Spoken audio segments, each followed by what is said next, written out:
Hi there, it's Callum Newman from the Daily Reckoning Australia, and today we're doing our weekly video. I say we, of course, because I'm joined by my Daily Reckoning co-editor, Shae Russell.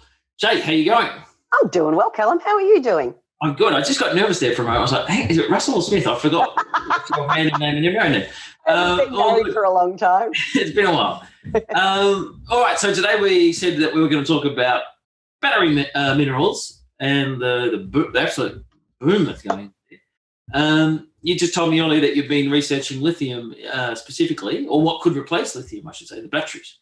Tell us a little bit about that. Look, I'm a bit of a wet blanket when it comes to the battery metal argument. And I think I don't know if it's because I think too long term or I'm just always looking for the story that the markets aren't talking about. And you and I have had these off-camera discussions before.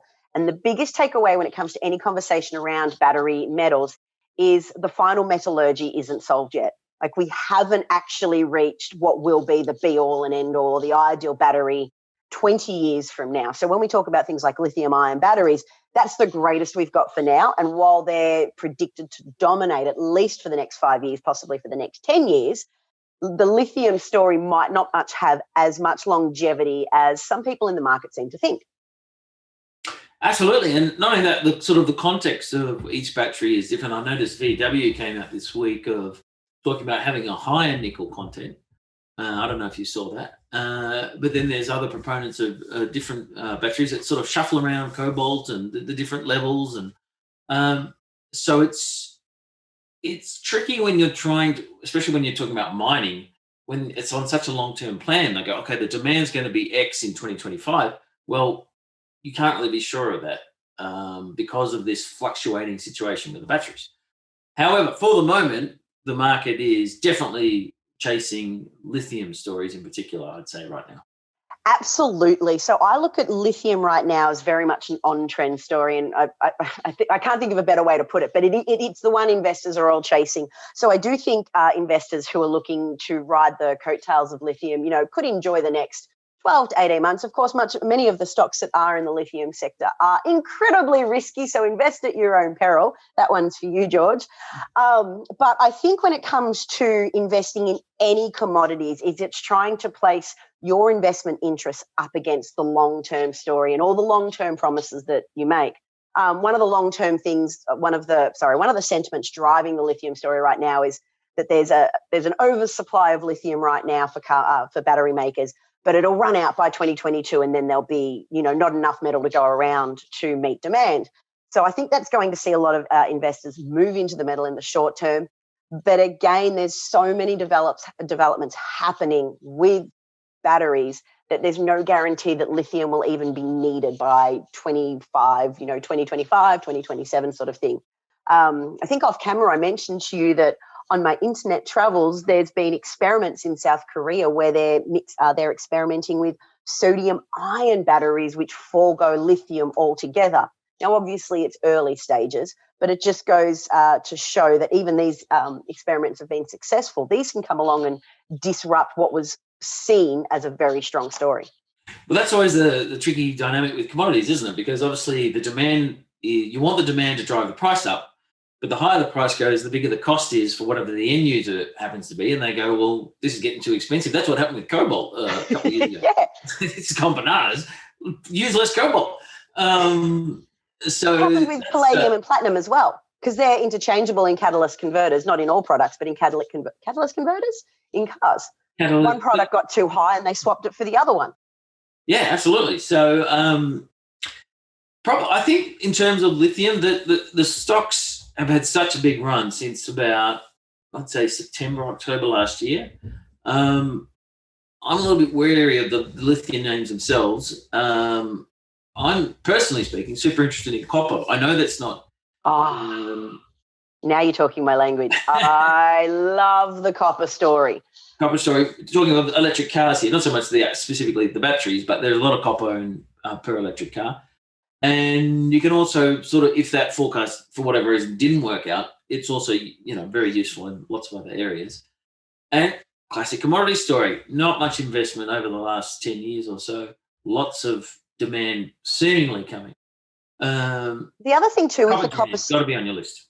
Oh, absolutely. And the other thing too with the copper story is, if we even remove the battery vehicles out of it, there's still urbanization happening around the world.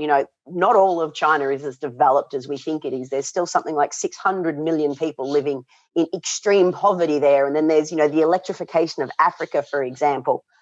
So these alone are two long-term supporters of the copper story growth. The other thing too with copper is that people forget is that it takes a lot of time to find a long life copper mine. And there haven't been enough major copper discoveries in the past decade. Now, there's a lot of hunting around in Victoria, New South Wales in particular, trying to find a couple of really good long life copper mines. So I'm not going to say there's a shortage of copper right now, but the long-term fundamentals support the copper story and the fact that it's hard to find. They're not finding enough of it. And we're looking at extreme urbanization happening in two different parts of the world, regardless of the the electric vehicle story. Yeah, absolutely.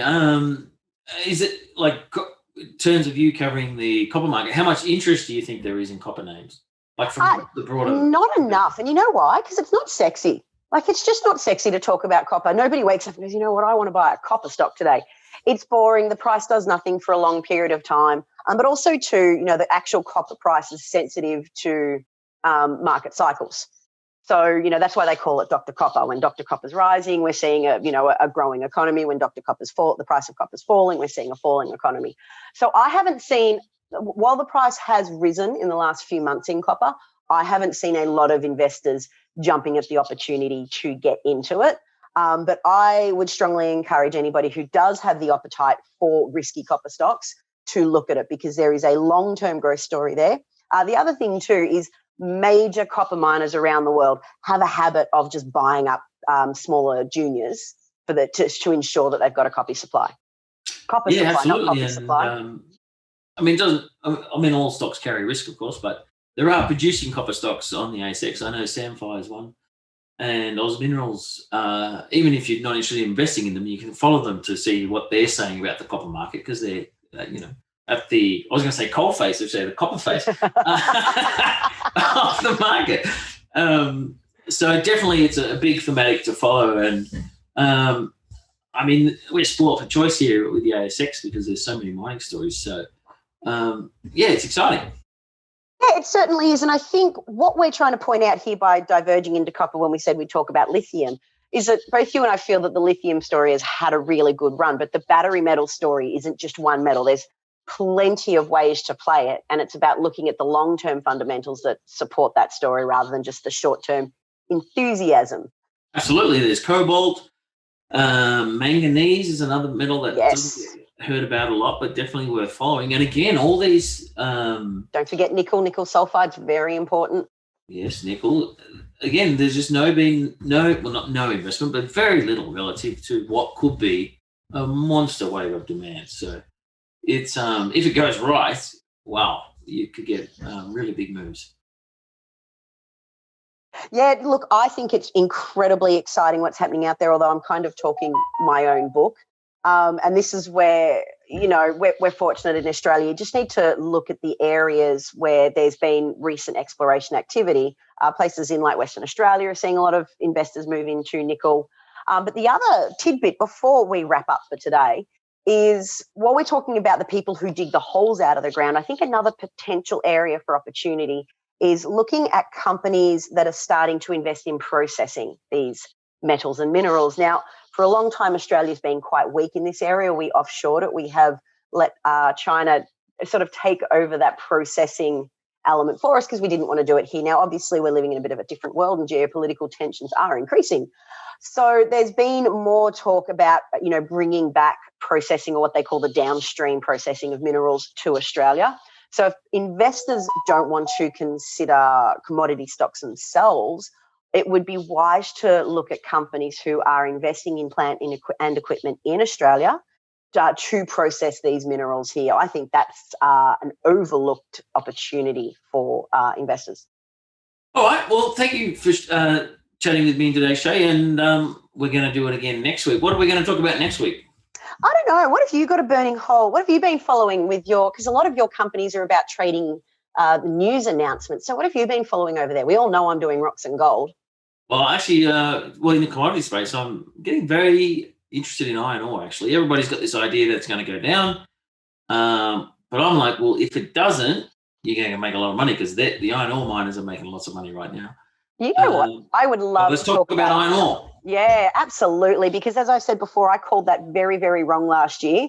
So I would love it if you could point out what I missed. All right, well, we'll find out if I'm right or not, but we'll talk about iron ore next week and talk about some of the stocks that are out there, and it's actually some interesting plays as well, so it could be good. No worries. Well, thanks for having me, Callum. You're welcome, and we'll see you next week. See you next week.